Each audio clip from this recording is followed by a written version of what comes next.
Salut, on se retrouve pour continuer la série sur le calcul intégral. Et je vais vous laisser chercher les exercices 3 et 4. On avait corrigé les exercices 1 et 2. Maintenant, nous en sommes à l'exercice 5. Je vais essayer de proposer un corrigé. N'empêche, je vous conseille de chercher d'abord. Parce qu'encore une fois, le corrigé n'a d'intérêt que si l'exercice a été bien cherché. Alors, on donne ici I0 et IN et on demande de calculer.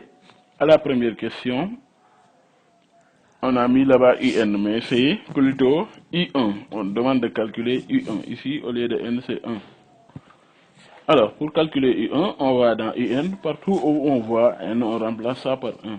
Donc, on aura I1, c'est intégrale entre 0 et 1 de exponentielle de nt, n étant égal à 1. Donc, on aura de exponentielle de t sur exponentielle de t plus 1.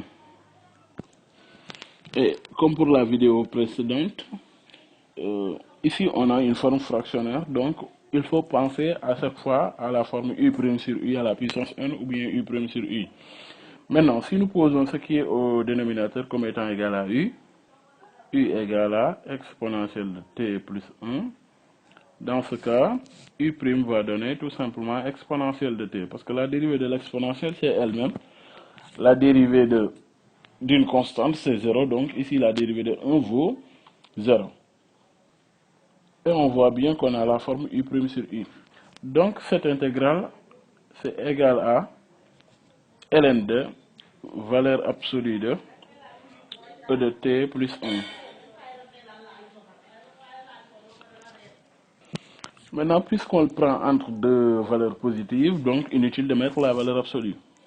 Mais on va laisser comme ça, donc entre 0 et 1. Donc on va trouver ln de e plus 1 moins ln de e de 0 plus 1.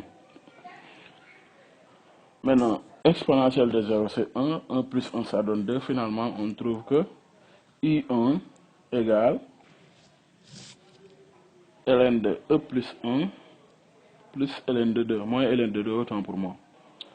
Maintenant, e plus 1 et 2 étant positifs, vous pouvez dire que c'est égal à ln de a sur b.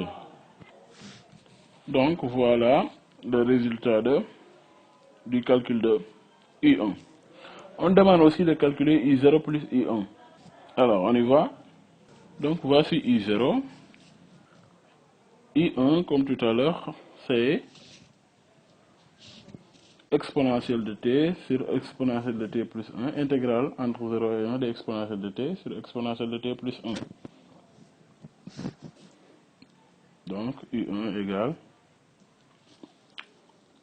Maintenant, I0 plus I1, on ne va pas calculer, on ne va pas utiliser le résultat qu'on a déjà de I1, mais on va additionner en utilisant la linéarité de l'intégrale. Donc, on aura intégrale de 0 à 1, de 1 sur exponentielle de t plus 1, dt plus intégrale de 0 à 1, de exponentielle de t sur e de t plus 1. Maintenant, on peut les regrouper dans une seule intégrale. Donc, on aura intégrale de 0 à 1 de 1 sur e de t plus 1 plus intégrale de plus e de t, autant pour moi, sur e de t plus 1. Le tout dt. C'est la linéarité de l'intégrale qu'on applique ici. Maintenant, on remarque qu'on a deux fractions ayant le même dénominateur. Donc, on conserve le dénominateur et on additionne les numérateurs. Intégrale entre 0 et 1 de... Maintenant, au numérateur, on aura e de t plus 1.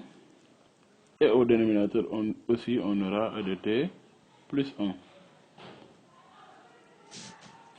dt. Et ceci n'est rien d'autre que intégrale entre 0 et 1. Et il va rester tout simplement dt. Parce que le numérateur est identique au dénominateur. Maintenant, ceci, la primitive de dt, c'est tout simplement t qu'on prendra entre 0 et 1. Ce qui nous donne finalement 1. Donc, il faut mettre ici égal. On vient de calculer I0 plus I1, I0 plus I1 donne 1. Maintenant, la question c'est en déduire I1. Or, on avait I0, donc on peut dire que I1 c'est égal à 1 moins I0. Maintenant, on ne va plus utiliser I0 comme étant une intégrale, mais on va utiliser le résultat du calcul qu'on avait en calculant I1 autant pour moi. C'est I1 qu'on doit en déduire, donc I0, là c'est I0, et ici c'est I1.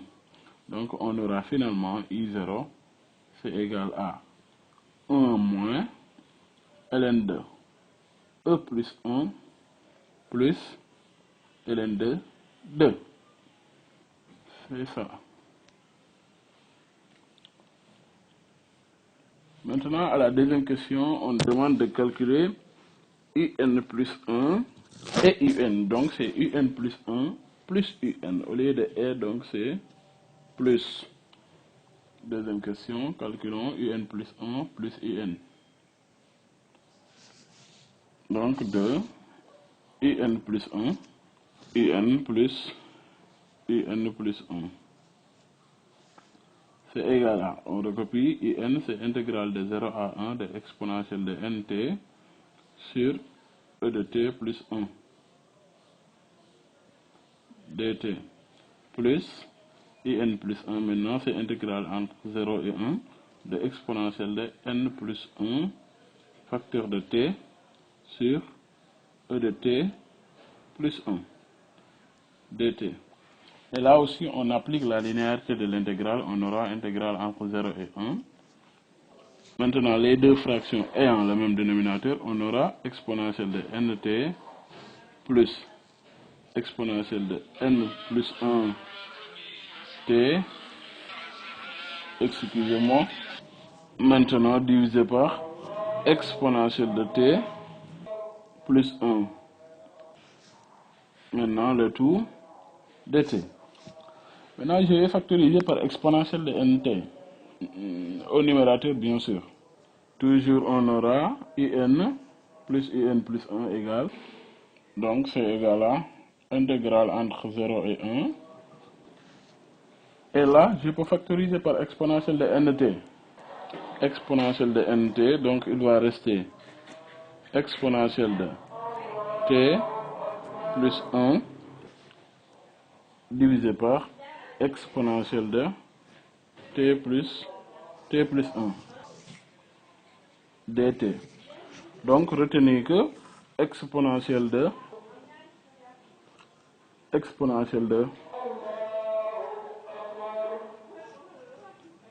E de nt plus 1. Donc, je vais essayer de le mettre en bas. Retenez que exponentielle de n plus 1 t, ça peut s'écrire sous la forme exponentielle de nt multiplié par exponentielle de t. N'est-ce pas? Donc, c'est exponentielle de a plus b qui peut s'écrire sous la forme exponentielle d'a fois exponentielle de b. Maintenant, si je reviens ici, j'aurai intégrale entre 0 et 1 de exponentielle de nt tout simplement dt. Et la primitive de exponentielle de nt, donc c'est 1 sur n exponentielle de nt que je vais prendre entre 0 et 1. Ceci va donner 1 sur n exponentielle de t, plutôt exponentielle de n je veux dire, moins 1 sur n exponentielle de 0 qui donne 1. Finalement, on va trouver in plus 1 moins un plus un autant pour moi, un plus 1 plus un plus 1 va donner 1 sur n facteur de exponentielle de n moins 1 tout simplement. Donc voilà ce qu'on aura. On demande d'en déduire in plus 1. Donc on peut dire que in plus 1, ce n'est rien d'autre que 1 sur n facteur de exponentielle de n moins 1 moins IN. Maintenant, on demande de comparer, bon, d'en déduire I2 et I3. Donc, pour calculer I2, il faut remplacer ici N par 1. Pour calculer I3, il faut remplacer N par 2. Je vous donne directement le résultat. Donc, c'est comme dans les suivants, dans le calcul des termes d'une suite. Donc, I2, c'est égal à I1 plus 1, qui donne 1 sur 1, qui est égal à 1. Donc, facteur de E de 1 moins 1 moins I1. Donc, on remplace N par 1 partout 1, donc moins I1. Finalement, on trouve I2, c'est égal à E moins 1. Maintenant, on avait calculé I1, donc on aura moins ln de E plus 1, ln de E moins 1, autant pour moi, plus ln de 2. De la même façon, vous allez calculer I3, et si vous avez bien calculé, vous allez trouver I3, c'est égal à 1 demi facteur de E de 2 moins 1, maintenant moins E plus 1, plus ln de E plus 1, donc ici c'est plus 1 au lieu de moins, plus ln de E plus 1, moins ln de 2, plus ln de 2, autant pour moi. Donc faites bien attention au calcul parce que je peux commettre des erreurs de calcul, donc il faudra bien calculer. Refaites bien les calculs. Maintenant on demande de comparer exponentielle de nt et exponentielle de nt plus 1. Comparer exponentielle de nt et exponentielle de n plus 1 t. Donc pour tout t appartenant à 0, 1. Maintenant t appartient à l'intervalle 0, 1. Donc ceci veut dire que 0 est inférieur ou égal à t, qui est inférieur ou égal à 1. Donc je peux passer ici par, je peux multiplier. Donc en considérant cette inégalité, je peux dire que nt, avec n étant un entier naturel, est inférieur à n plus 1 facteur de t. N'est-ce pas? Maintenant, puisque la fonction exponentielle est une fonction croissante, donc elle garde l'inégalité si je passe à l'exponentielle. Donc j'aurai exponentielle de nt est inférieur ou égal à n plus 1t. Donc exponentielle de n plus 1t. On demande d'en déduire la variation de la suite in. Donc de cette inégalité, donc on a exponentielle de nt qui est inférieur ou égal à exponentielle de n plus 1t. Donc je peux diviser partout par 1 plus e de t qui est positif, donc qui ne change pas l'inégalité. Donc 1 plus exponentielle de t, 1 plus exponentielle de t, l'inégalité ne change pas, n'est-ce pas? Alors, en passant par les intégrales, l'ordre ne change pas aussi, donc je peux mettre intégrale de 0 à 1 de exponentielle de nt sur 1 plus e de t dt, qui sera tout simplement inférieur à intégrale de 0 à 1 de exponentielle de n plus 1 t sur 1 plus e de t dt.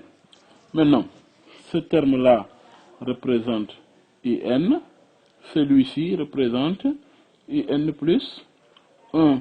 Donc, d'après cet encadrement, je peux dire que in est inférieur ou égal à in plus 1, d'où in est croissante. Donc, la suite in est une suite croissante.